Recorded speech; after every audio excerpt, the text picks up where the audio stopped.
한 집 안에서 또는 한 가족 안에서 서로가 서로의 삶을 존중하기 위해 어디까지 가까이 서야 하고 어디부터는 물러서야 하는가 하는 문제입니다.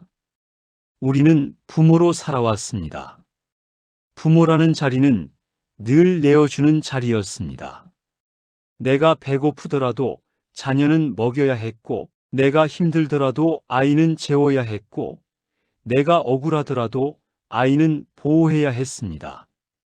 그래서 우리는 평생 이런 마음으로 살았습니다. 내 아이를 위해서라면 나는 조금쯤 무너져도 괜찮다. 내 아이만큼은 나와 같은 고생을 시키지 않겠다. 이 마음은 눈물 겹도록 고귀한 사랑이었습니다. 찰리 채플린은 이런 말을 남겼습니다. 고통을 깊이 겪은 사람만이 타인을 향해 진짜 연민을 가질 수 있다고. 우리는 이미 오랫동안 그 연민의 삶을 실천해 왔습니다. 그래서 우리는 자녀에 대해 이렇게 생각하기 쉽습니다. 나는 너를 살리느라 내 인생을 걸었는데 이제 너도 나를 이해해야 하지 않겠니? 내가 너에게 쏟은 사랑만큼 이제는 내가 나의 뜻을 따라주는 것이 도리가 아니겠니? 이 마음에는 서러움과 자부심이 함께 들어 있습니다. 하지만 여기서부터 조용한 갈등이 시작됩니다. 부모는 이렇게 말합니다. 나는 내가 잘 되길 바랄 뿐이야. 나는 내 인생을 망치고 싶지 않아. 나는 너를 지켜주고 싶을 뿐이야. 하지만 자녀의 귀에는 이렇게 들릴 때가 있습니다. 너는 내가 원하는 대로 살면 안 돼. 내가 옳으니까 너는 내 방식을 따라야 해. 너의 선택보다 내 불안이 더 중요해. 내가 편안해야 너도 편안하다고 생각해. 자녀의 입장에서는 숨이 막힐 수 있습니다. 부모의 입장에서는 답답할 수 있습니다. 그래서 서로를 사랑하지만 서로에게 상처를 주게 됩니다. 가까운 사이라서 더 깊게 긁히고 더 쉽게 오해하고 더 오래 서운해집니다. 그리고 그 서운함은 시간이 지날수록 굳어버립니다. 우리는 한 가지 질문을 해야 합니다. 사랑이면 다 괜찮을까요? 의도가 좋으면 결과도 항상 좋은 것일까요? 내가 걱정해서 한 말이라면 그 말은 무조건 자녀에게 도움이 될까요? 안타깝게도 그렇지 않을 때가 있습니다. 사랑이라는 이름으로 하지만 사실은 통제인 말이 있습니다. 관심이라고 말하지만 사실은 간섭인 행동이 있습니다. 보살핀다고 하지만 사실은 자녀의 자리를 빼앗는 방식이 있습니다. 찰리 채플린은 또 이런 이야기를 했습니다. 인간은 누구나 스스로 서 있어 볼 기회를 가져야 한다고. 넘어질 위험이 있더라도 그 발로 서보는 경험이 있어야 인간으로서의 품위를 지킬 수 있다고. 이 말을 자녀 관계에 가져오면 이렇게 바꿀 수 있습니다. 아이도 어른이 되었다면 이제 그 인생을 자기 책임으로 맞서 볼 권리가 있다. 그리고 부모는 그 권리를 존중해 줄 책임이 있다. 이것이 경계입니다. 경계라는 말은 차갑게 들릴 수 있습니다. 내 새끼와 나 사이에 선을 긋자고, 부모와 자식 사이에 거리를 두자고, 이런 말은 서운하게 들릴 수도 있습니다. 하지만 경계는 잘라내자는 말이 아닙니다. 경계는 버리자는 말이 아닙니다. 경계는 꾸짖지 않고도 서로의 마음을 지키는 방법입니다. 경계는 싸우지 않고도 서로의 품위를 지켜주는 약속입니다. 왜 경계가 필요할까요? 우리는 나이가 들면서 이렇게 말하게 됩니다. 내 삶이 너의 짐이 되지 않았으면 좋겠다. 내가 너의 발목을 잡는 부모로 기억되고 싶지 않다. 겉으로는 이렇게 말하지만 속으로는 두 가지 마음이 섞여 있습니다. 하나는 진짜 배려입니다. 다른 하나는 두려움입니다. 내가 혼자 남을까봐 무서운 것, 외로운 것, 버려질까봐 불안한 것. 그래서 우리는 말하지 않고 기대합니다. 애들아, 나를 너무 멀리 밀어내지 마라. 너희 인생 사느라 나를 완전히 잊지는 마라. 그 기대가 오래되면 서운함이 됩니다. 서운함이 오래되면 요구가 됩니다. 요구가 쌓이면 잔소리가 됩니다. 잔소리는 결국 서로를 멀어지게 만듭니다. 이것이 우리가 원했던 모습이었습니까? 경계는 바로 이 지점에서 필요합니다. 경계는 마음속에서 이렇게 말하는 연습입니다. 나는 너를 사랑한다. 그렇지만 너의 삶 전체에 들어가 살려고 하지는 않겠다. 나는 너에게 관심이 있다. 그렇지만 너의 인생을 대신 조종하려 하지는 않겠다. 나는 내 외로움을 내 책임으로 만들지 않겠다. 이 말은 고독해 보일지 모르지만 사실은 아주 품이 있는 선언입니다. 이 선언은 부모의 자존감도 지켜주고 자녀의 숨도 지켜줍니다. 경계는 차갑지 않습니다. 오히려 경계는 관계를 더 오래 가게 만듭니다. 경계가 없으면 처음엔 가깝지만 나중엔 크게 부딪혀 멀어집니다. 경계가 있으면 순간순간 적당히 조율하면서 길게 함께 갑니다.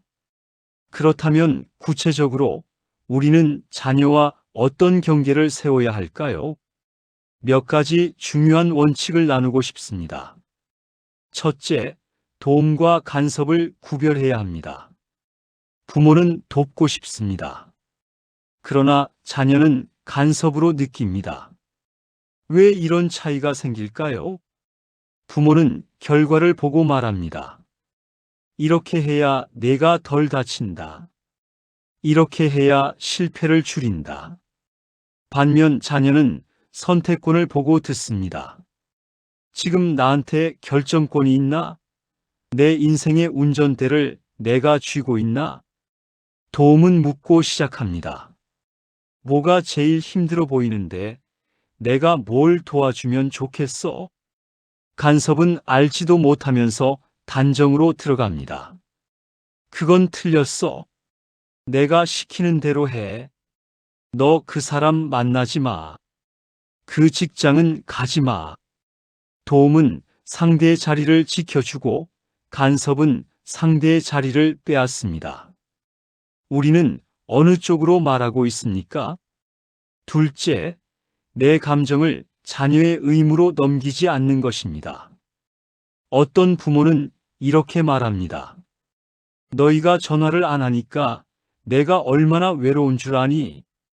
너 오늘 목소리가 좀 차갑더라. 나 상처받았다. 겉으로 보면 솔직한 표현 같지만 이 말은 자녀에게 이런 책임을 얹습니다. 너는 내가 외롭지 않게 해줘야 한다.